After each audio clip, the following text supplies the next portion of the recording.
Жаңа атақты Бұқар бабамыздың сөзі бар, өлеңі бар. Керей қайда барасың деген. Керей сол бір ағайын көкпелеп көшіп бара жатқанда сонда тұрып жаңағы мен арғын деген арыспын, азуы керек арыспын. Сен бұзау теріс шөшіксің, мен өгіз теріс талыспын дейді.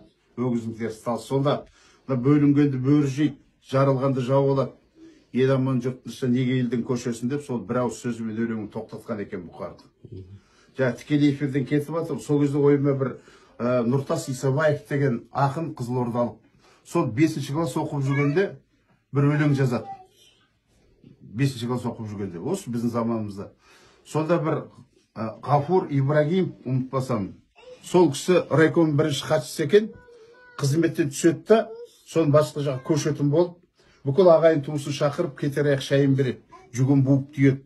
Сол кетемін деп елдің бәрін қоштасып отыр. Сол кезде аудандық газет түсе қалады ғой, жаңағы сенің Нысанәлиев Байзақ ағаның өлең ұқсап. Қараса, бір кішкентай өлең, Бозторғай деген өлеңді оқиды. Соның өлеңді оқыса, ана кісі әсерленеді да, сол 5-ші сыныптың оқушысы жаңағы өлең жазған. Содан кейін үйіне звондайды жаңағы, оның да әкесі қызметкер екен. Сөйтіп, сіздің осындай балаңыз бар ма дейді. Бар. 5 оқиды. Ақын екен ғой, білмеймін бірдеңе шафып тұтып жүретін дейді. Ой, ақын екен ғой, ана баланың өлеңі маған ой салды. Соны мен көшіп тоқтаттым деп сөйлейді. Қалай дейді. Сонда өлеңі мынандай екен, 5-ші класс оқитын Нұртас Исабаевтың бұның ағасы айтып берген естелік еді. Ол кісі бар қазір. Мөдеп болып қалды енді. Алла өмір берсін. 70-тен асқан кісі ғой қазір. Сонда ана суық торғай дейміз, кішкентай ғана торғай, басқа құс жоқ қой. Қарлығаштар, қаз үйректер жаз қуып, ұшып бәрі жылы жаққа кеткенде, о бозторғай қалдың неге жалғызақ, бұл мекенге қыс қаһарын төккенде. Бұталардан пана іздеп бүрсеңдеп, бір күн өліп қалмасыңа кім сенбек? О бозторғай, жүрекенсің білмеппіз, жат жерде емес, туған жерде өлсем деп.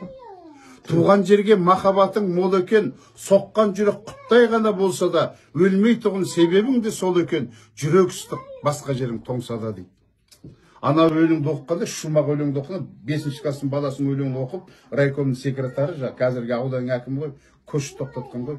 Мен кетсем қызметте келіп, мен туған жерім ғой, өлсем осы ел көмеді, мені кім бір қуып жатыр ма? Деп, буып түйіп қойған жүгін тоқтатқан. Міне біздің заман, сөздің құдіреті. Екі ауыз сөзбен ердің құнын шешкен қазақ.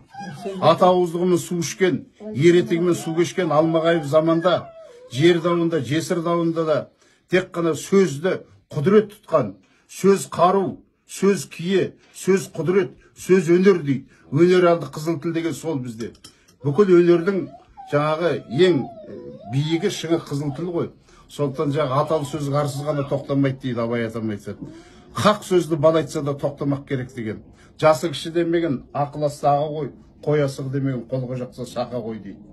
Атақты Аққошқар би бір құндауына келгенде соны Шәңки би айтты деген сөз бар. Уа Аққошқар, Аққошқар, кере-кере сөйлесең келін дауы келер жылы бітеді. Келісімен сөйлесең екі ауыз сөзбен ердің құны бітеді. Келіс алмай керісе берсек, ерден қадір, елден береке кетеді деген екен дейді. Бір ауыз сөзбен.